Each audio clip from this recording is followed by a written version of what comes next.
नमस्कार दोस्तों, आशा करता हूँ आप सभी स्वस्थ एवं प्रसन्न होंगे।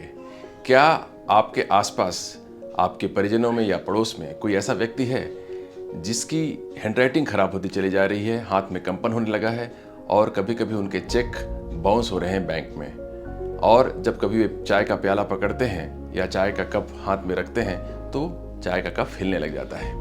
अगर ये लक्षण आ रहे हैं तो ये ट्रेमर कहलाते हैं। ट्रेमर का अर्थ है कंपन। तो कंपन के कई प्रकार हो सकते हैं, तो आज इस वीडियो में हम इसी विषय पर चर्चा करने वाले हैं कि वे कंपन के कौन कौन से प्रकार हैं जिसके बारे में हमें जानकारी होनी चाहिए। मैं हूं doctor HP Sinha, senior consultant neurophysician. एक मुख्य प्रकार का कंपन होता है पार्किंसंस डिजीज में। इस बीमारी के बारे में जानकारी होना जरूरी है क्योंकि इसका इलाज अगर हम ठीक ढंग से कराएं तो मरीज एक स्वस्थ जीवन लंबे समय तक जी सकता है। तो इस पार्किंसन डिजीज में जो होता है कंपन, उसकी एक खासियत होती है।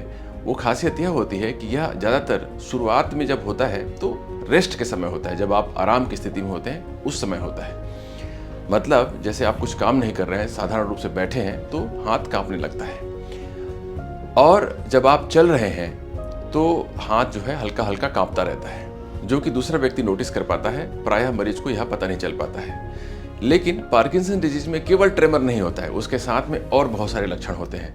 जैसे हाथ में स्टिफनेस हो जाती है, रिजिडिटी हो जाती है और शरीर स्लो हो जाता है। बहुत सारे काम करने में उसे स्लोनेस होने लगती है, धीमापन आ जाता है।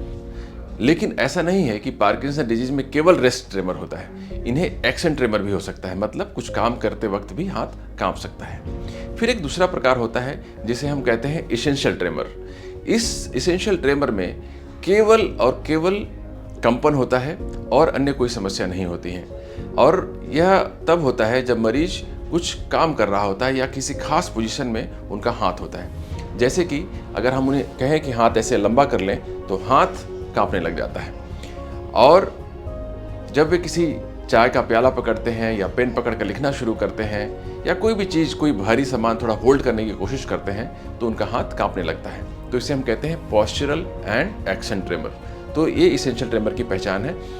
इसेंशियल ट्रेमर ज़्यादातर लोगों में फेमिलियल होता है, मतलब घर के 2/3 लोगों को ट्रेमर होने की संभावना रहती है। इसके साथ ही इसकी एक खास बात और होती है कि यह शराब का सेवन करने पर, अल्कोहल लेने पर कम हो जाता है। इसलिए कई बार ये आदत हो जाती है लोगों की कि वे थोड़ा सा अल्कोहल लेकर ही अपना काम शुरू करते हैं। अब मेरे कहने का आप ये अर्थ नहीं निकालें कि मैं आपसे अल्कोहल लेने के लिए कह रहा हूँ। इसके और भी दूसरे ट्रीटमेंट उपलब्ध हैं जो कि आप न्यूरोलॉजिस्ट के पास जाकर ले सकते हैं। फिर एक तीसरे प्रकार का ट्रेमर है जिसे हम कहते हैं ड्रग इंड्यूस्ड ट्रेमर, मतलब दवाइयों के प्रभाव से होने वाला कंपन। इसमें एक मुख्य प्रकार की दवाई होती है जो एसिडिटी की दवाइयों के साथ दी जाती है, खासकर उन लोगों को जिन्हें डकार आने की या बेल्चिंग की प्रॉब्लम होती है या खट्टी डकार आती है, जिसे हम GERD कहते हैं, गैस्ट्रोइसोफेजियल रिफ्लक्स डिजीज। इन पेशेंट्स में इन दवाइयों का उपयोग होता है। इन दवाइयों के प्रभाव से भी पार्किंसन डिजीज की तरह लक्षण आने लगते हैं, और जिसमें कि कंपन एक मुख्य लक्षण के रूप में मरीजों में दिखाई पड़ता है। इसके अलावा एक और दवाई होती है जो कफ सिरप में यूज होती है, खासकर बलगम वाली कफ के लिए। तो इन दवाइयों के प्रभाव से भी हाथों में कंपन होने लगता है। ये आपने भी कभी कभी अनुभव किया होगा जब आपको कफ वाली सिरप दी गई होगी। अभी हाल ही में मेरे एक पार्किंसन डिजीज के पेशेंट थे जिन्हें थोड़ा ट्रेमर तो था, लेकिन बहुत ट्रेमर नहीं था। लेकिन अचानक ही एक दिन उनके परिजन मेरे पास आए और उन्होंने कहा कि डॉक्टर साहब, हमारे बाबूजी का ट्रेमर बहुत बढ़ गया है। मैंने कहा ऐसा कैसे हो सकता है, दवाई तो ठीक खा रहे हैं ना? उन्होंने कहा दवाई ठीक खा रहे हैं। तो मैंने कहा कुछ और दवाई साथ में ली है आपने? तो उन्होंने कहा कि हाँ डॉक्टर साहब, अभी उन्हें खांसी हो गई थी, बलगम वाली खांसी, जिसके लिए हमारे फैमिली फिजिशियन ने एक दवाई दी है। और जब मैंने वो दवाई देखी तो मैंने पाया कि उसमें वो दवाई है जिससे कि शरीर में कंपन होता है। तो जब दवाई हमने बंद कर दी तो तुरंत ही उनके कंपन खत्म हो गए। इसके अलावा एक ट्रेमर है जिसे हम कहते हैं सेरेबेलर इंटेंशन ट्रेमर्स। हमारा सेरेबेलम पीछे की ओर होता है, नीचे की ओर, जो कि छोटा दिमाग कहलाता है या लिटिल ब्रेन। आपने सुना होगा नाना पाटेकर की एक मूवी में, जिसमें वो कहते हैं कि यार यहाँ मत मारना, यहाँ छोटा दिमाग होता है। तो ये छोटा दिमाग बेसिकली हमारे मूवमेंट्स के रेंज, रेट और कोऑर्डिनेशन को नियंत्रित करता है। जब भी कभी इसमें प्रॉब्लम हो जाती है तो हमारे मूवमेंट्स अनियंत्रित हो जाते हैं, उनमें असंतुलन होने लगता है। इसकी खास बात ये होती है कि इसमें जो ट्रेमर आता है वो मूवमेंट के अंत में ज़्यादातर आता है। जैसे मैं अपनी उंगली को यहाँ ले जाता हूँ तो ये आराम से सीधे चली जाती है, लेकिन अगर सेरेबेलम में कोई प्रॉब्लम हो तो यहाँ तक का मूवमेंट तो ठीक होगा, लेकिन जैसे उंगली यहाँ पर आएगी नाक के पास में, वो हिलने लग जाती है।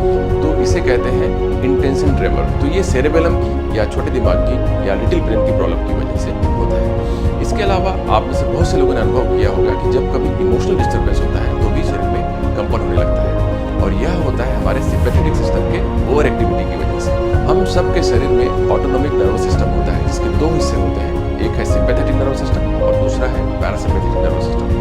जो सिंपैथेटिक नर्वस सिस्टम है वह हमारे फाइट और फ्लाइट रिएक्शन को कंट्रोल करता है। मतलब जब भी कभी हमारे सामने कोई डेंजरस स्थिति या जोखिम भरी स्थिति आ जाती है तो यह सिस्टम हमारा एक्टिवेट हो जाता है, जो हमारी रक्षा के लिए उपयोगी होता है। मतलब इसमें या तो हम उस जगह से, जोखिम भरे जगह से भाग सकते हैं या उस स्थिति से लड़ सकते हैं। तो इसमें यह सिस्टम मदद करता है। तो जब भी कभी हमारे सामने हमारे जीवन में कोई स्ट्रेसफुल स्थिति आ जाती है, कोई इमोशनल डिस्टर्बेंस हो जाता है, तो ये सिस्टम एक्टिवेट हो जाता है, जिसकी वजह से हमारे शरीर में कंपन आ सकता है और हमारे हाथ कांपने लग सकते हैं। आपने भी देखा होगा कि जब कोई क्रोधित हो जाता है, गुस्से में भर जाता है, तो उसका शरीर कांपने लगता है, उसके हाथ कांपने लगते हैं। यह सब होता है सिंपैथेटिक सिस्टम के ओवर एक्टिविटी की वजह से। हम सबके शरीर में भी एक हल्का सा कंपन होता है जिसे हम कहते हैं फिजियोलॉजिकल ट्रेमर, जिसे कि विशेष उपकरणों से डिटेक्ट किया जा सकता है। और सिंपैथेटिक सिस्टम के ओवर एक्टिविटी से यही फिजियोलॉजिकल ट्रेमर ओवर्ट हो जाता है, मैनिफेस्ट हो जाता है। इसके अलावा एक स्थिति होती है जिसे हम कहते हैं हाइपरथायरॉयडिज्म, जिसमें कि हाथों में कंपन हो सकता है।